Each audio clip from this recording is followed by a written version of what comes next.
2022-23 का financial year अपने अंतिम चरण में है और इस फाइनेंशियल ईयर के लिए इनकम टैक्स की कैलकुलेशन का कार्य अब धीरे धीरे जोर पकड़ने लगा है। आज की इस वीडियो में इनकम टैक्स में मिलने वाली एग्जम्पशंस और डिडक्शंस के बारे में चर्चा करेंगे, जिनकी सहायता से आप अपने इनकम टैक्स में हजारों रुपए की बचत कर सकते हैं। सभी साथियों को नमस्कार। आपका एक बार फिर से स्वागत है आपके अपने चैनल गुरुजी में। आइए शुरू करते हैं। इनकम टैक्स के सेक्शन 1013A के अंतर्गत हाउस रेंट अलाउंस यानी कि HRA में एग्जम्पशन को क्लेम किया जा सकता है। इसमें दिया गया है कि नीचे दिए गए 3 अमाउंट में से सबसे कम अमाउंट को HRA में एग्जम्पशन के रूप में क्लेम कर सकते हैं। इसके पहले पॉइंट में दिया गया है actual amount of HRA received, यानी कि HRA का जो टोटल अमाउंट मिला है वो पहले पॉइंट में है। इसके दूसरे पॉइंट में दिया गया है कि जो एक्चुअल रेंट पे किया गया है उसमें से सैलरी के 10% को माइनस करने के बाद बैलेंस बचा हुआ अमाउंट। इसके तीसरे पॉइंट में दिया गया है कि अगर आप मुंबई, कोलकाता, दिल्ली या चेन्नई में से किसी शहर में रहते हैं तो आपकी सैलरी के 50% के इक्वल अमाउंट, या इनके अलावा किसी और जगह पर रहते हैं तो सैलरी के 40% के इक्वल अमाउंट। इन तीनों अमाउंट में से जो भी अमाउंट सबसे कम होगा उस अमाउंट को HRA में से एग्जम्पशन के रूप में क्लेम किया जा सकता है। यहाँ पर ध्यान देने वाली बात यह है कि इस सेक्शन में सैलरी का मतलब बेसिक पे और DA का टोटल है। सेक्शन 1014 में रूल 2BB के अंतर्गत जो एग्जम्पशन क्लेम किए जा सकते हैं वो इस प्रकार से हैं। जिन कर्मचारियों को चिल्ड्रन एजुकेशन अलाउंस का रिम्बर्समेंट मिलता है उस अमाउंट के ऊपर 100 रुपए पर मंथ पर चाइल्ड की छूट को क्लेम किया जा सकता है। चिल्ड्रन एजुकेशन अलाउंस में मैक्सिमम 2 बच्चों के लिए ही छूट को क्लेम किया जा सकता है, यानी कि इसका मतलब ये हुआ कि एक बच्चे के लिए 1200 रुपए और 2 बच्चों के लिए 2400 रुपए की छूट को क्लेम किया जा सकता है। इसी के साथ साथ जो बच्चे हॉस्टल में रह के पढ़ाई कर रहे हैं और कर्मचारी को हॉस्टल सब्सिडी का रिम्बर्समेंट मिलता है, इस अमाउंट के ऊपर भी 300 रुपए पर मंथ पर चाइल्ड की छूट को क्लेम किया जा सकता है। यह एग्जम्पशन भी मैक्सिमम 2 बच्चों के लिए ही अलाउ किया गया है, यानी कि इसका मतलब ये हुआ कि एक बच्चे के लिए 3600 रुपए और 2 बच्चों के लिए 7200 रुपए की छूट को क्लेम किया जा सकता है। जो कर्मचारी ब्लाइंड हैं या डीफ एंड डम्ब हैं या ऑर्थोपेडिकली हैंडीकैप्ड हैं, उन कर्मचारियों को मिलने वाले ट्रांसपोर्ट अलाउंस पर 3200 रुपए पर मंथ की छूट को क्लेम किया जा सकता है। यानी कि इसका मतलब ये हुआ कि ये कर्मचारी ट्रांसपोर्ट अलाउंस में मैक्सिमम 38,400 रुपए तक की छूट को क्लेम कर सकते हैं। आइए अब देखते हैं सेक्शन 16 में मिलने वाली एग्जम्पशंस के बारे में। इसके सबसेक्शन 1A के अंतर्गत स्टैंडर्ड डिडक्शन के रूप में ग्रॉस सैलरी में 50,000 रुपए के एग्जम्पशन का प्रावधान दिया गया है। इसके सबसेक्शन 2 में दिया गया है कि जिन कर्मचारियों को एंटरटेनमेंट अलाउंस मिलता है वो कर्मचारी 1/5 ऑफ सैलरी या 5,000 रुपए में से जो भी कम अमाउंट हो उस अमाउंट की छूट एंटरटेनमेंट अलाउंस में क्लेम कर सकते हैं।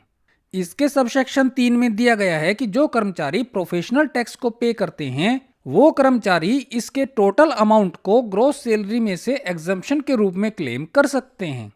सेक्शन 24B के अंतर्गत हाउसिंग लोन या हाउसिंग इंप्रूवमेंट लोन के ऊपर जो इंटरेस्ट पे किया जा रहा है उस इंटरेस्ट के एग्जम्पशन को क्लेम किया जा सकता है। इसमें जो प्रावधान दिए गए हैं वो इस प्रकार से हैं।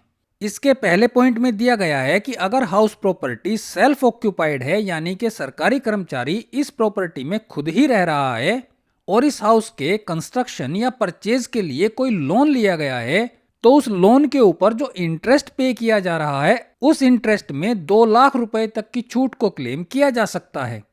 इसी के साथ साथ सेल्फ ऑक्यूपाइड हाउस प्रॉपर्टी की रिपेयर के लिए अगर कोई लोन लिया गया है जिसे हाउसिंग इंप्रूवमेंट लोन कहते हैं, तो इस लोन के ऊपर जो इंटरेस्ट पे किया जा रहा है उसमें 30,000 रुपए तक की छूट को क्लेम किया जा सकता है। इसके दूसरे पॉइंट में दिया गया है कि अगर हाउस प्रॉपर्टी लेट आउट है, यानी कि किराए पर दे रखी है और इस प्रॉपर्टी के कंस्ट्रक्शन या परचेज के लिए कोई हाउसिंग लोन लिया गया है, तो इस लोन के ऊपर जो इंटरेस्ट पे किया जा रहा है उसकी टोटल वैल्यू को एग्जम्पशन के रूप में क्लेम किया जा सकता है। यहाँ पर ध्यान देने वाली बात यह है कि ऐसी प्रॉपर्टी पर इंटरेस्ट की छूट के लिए कोई मैक्सिमम लिमिट नहीं लगाई गई है। आइए अब देखते हैं सेक्शन 80C, 80CCC और 80CCD1 में मिलने वाली डिडक्शन के बारे में।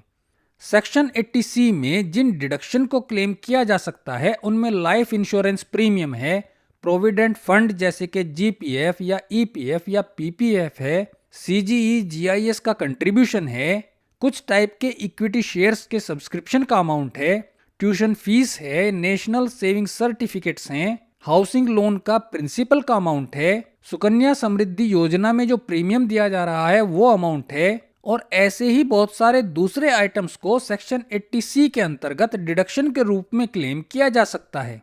सेक्शन 80C में क्लेम किए जाने वाले सभी डिडक्शन की लिस्ट का लिंक नीचे डिस्क्रिप्शन में दिया गया है, जहां से आप इस लिस्ट को देख सकते हैं। सेक्शन 80CCC में पेंशन स्कीम के एन्युटी प्लान की डिडक्शन को क्लेम किया जा सकता है। सेक्शन 80CCD1 के अंतर्गत नेशनल पेंशन स्कीम यानी कि एनपीएस में कवर होने वाले कर्मचारी अपने कंट्रीब्यूशन के अमाउंट की डिडक्शन को क्लेम कर सकते हैं।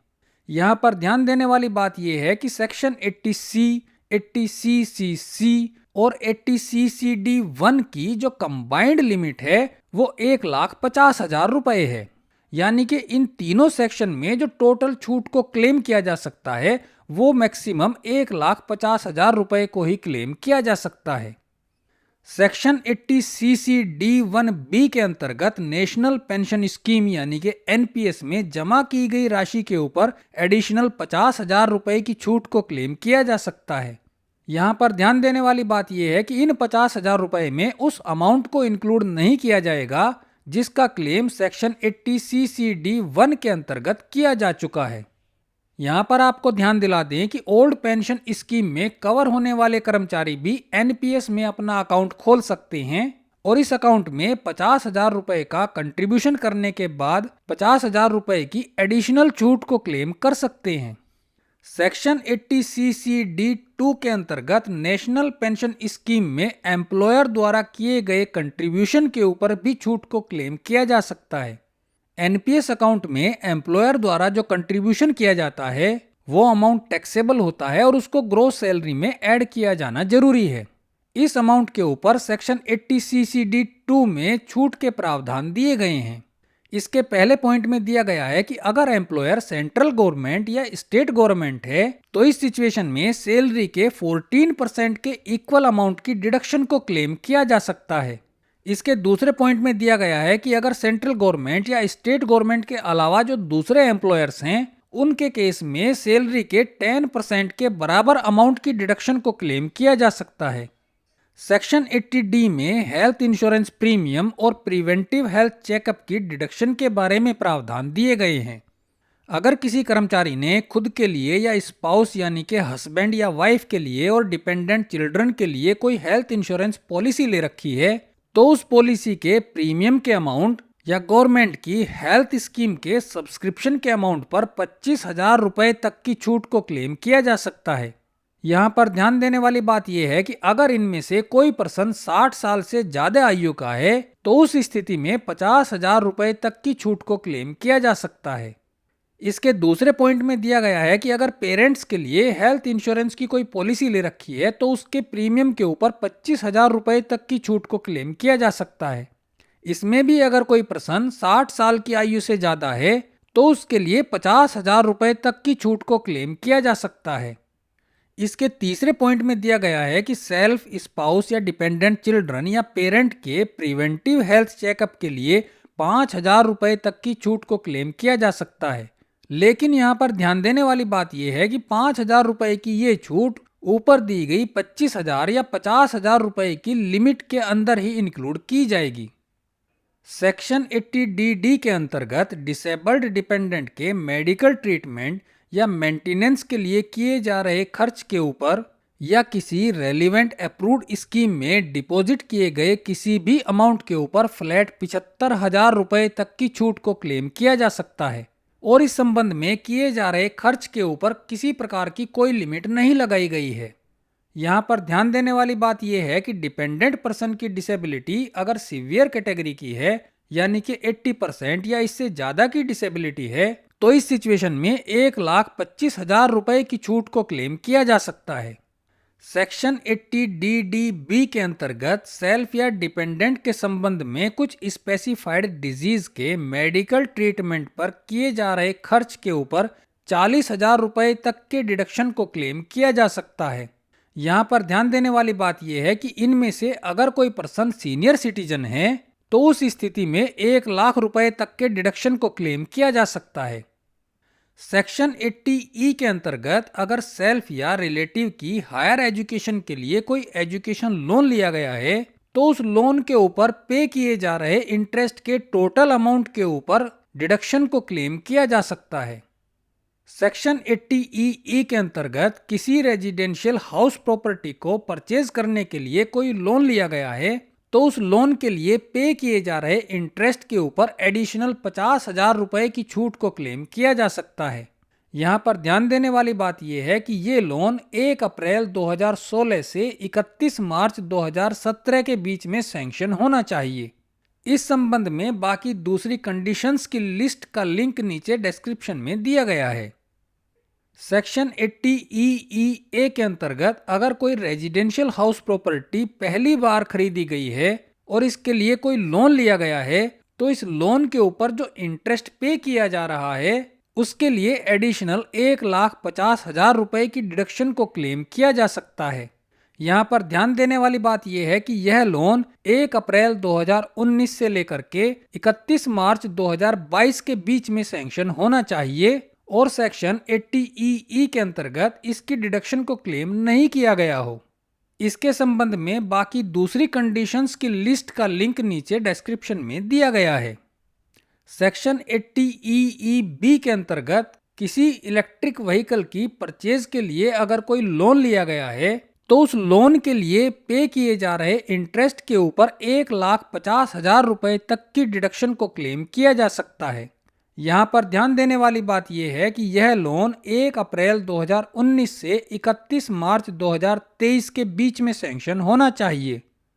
सेक्शन 80G के अंतर्गत कुछ प्रेस्क्राइब्ड फंड्स के लिए या चैरिटेबल इंस्टीट्यूशंस के लिए दिए गए डोनेशन पर छूट के प्रावधान दिए गए हैं। इस सेक्शन में डोनेशन पर डिडक्शन के लिए 50% और 100% की दो कैटेगरी दी गई हैं। डोनेशन के लिए प्रेस्क्राइब्ड फंड्स की लिस्ट का लिंक नीचे डिस्क्रिप्शन में दिया गया है। यहाँ पर ध्यान देने वाली बात यह है कि डोनेशन के लिए विदाउट एनी लिमिट की जो कैटेगरी है उसमें कैश के रूप में दिए गए डोनेशन को 2,000 रुपए तक ही अलाउ किया गया है। सेक्शन 80GG के अंतर्गत ऐसे व्यक्ति मकान के किराए के रूप में भुगतान की जा रही राशि पर डिडक्शन को क्लेम कर सकते हैं जो या तो सेल्फ एम्प्लॉयड हैं या जिनको सैलरी में हाउस रेंट अलाउंस नहीं मिलता है। इस सेक्शन में नीचे दी गई 3 अमाउंट में से सबसे कम अमाउंट के बराबर डिडक्शन को क्लेम किया जा सकता है। इसके पहले पॉइंट में दिया गया है रेंट का अमाउंट माइनस टोटल इनकम का 10%। दूसरे पॉइंट में दिया गया है 5,000 रुपए पर मंथ और तीसरे पॉइंट में दिया गया है टोटल इनकम का 25%। यहाँ पर ध्यान देने वाली बात यह है कि टोटल इनकम में लॉन्ग टर्म कैपिटल गेन और शॉर्ट टर्म कैपिटल गेन को इंक्लूड नहीं किया जाएगा। यहाँ पर ध्यान में रखने वाली एक और खास बात यह है कि जो व्यक्ति सेक्शन 80GG के अंतर्गत डिडक्शन को क्लेम करना चाहते हैं उनको फॉर्म 10BA को भरना जरूरी है। आइए अब देखते हैं सेक्शन 80TTA और 80TTB के बारे में। सेक्शन 80TTA के अंतर्गत नॉन सीनियर सिटीजन्स यानी कि जिनकी आयु 60 वर्ष से कम है वो अपने सेविंग बैंक अकाउंट पर मिलने वाले इंटरेस्ट के ऊपर 10,000 रुपए तक की छूट को क्लेम कर सकते हैं। सेक्शन 80TTB के अंतर्गत सीनियर सिटीजन्स यानी कि जिनकी आयु 60 वर्ष से ज़्यादा है वो किसी भी प्रकार के डिपॉजिट पर मिलने वाले इंटरेस्ट पर 50,000 रुपए तक की डिडक्शन को क्लेम कर सकते हैं। सेक्शन 80U के अंतर्गत डिसेबल पर्सन्स अपनी ग्रॉस इनकम में फ्लैट 75,000 रुपए के डिडक्शन को क्लेम कर सकते हैं। लेकिन अगर किसी पर्सन को सीवियर कैटेगरी की डिसेबिलिटी है यानी कि 80% या इससे ज़्यादा की डिसेबिलिटी है तो ऐसे व्यक्ति अपनी ग्रॉस इनकम में फ्लैट 1,25,000 रुपए के डिडक्शन को क्लेम कर सकते हैं। यहाँ पर खास ध्यान देने वाली बात यह है कि सेक्शन 80U के अंतर्गत डिडक्शन को क्लेम करने के लिए एक्सपेंस के किसी भी अमाउंट को कंसीडर नहीं किया जाएगा यानी कि इसका मतलब ये हुआ कि डिसेबल पर्सन्स बगैर किसी एक्सपेंस के भी सेक्शन 80U में डिडक्शन को क्लेम कर सकते हैं। आज की वीडियो में बस इतना ही। अगली वीडियो में आपसे फिर मुलाकात होगी ऐसी ही एक नई और लाभदायक जानकारी के साथ। अपना और अपनों का ख्याल रखें, प्रसन्न रहें। धन्यवाद।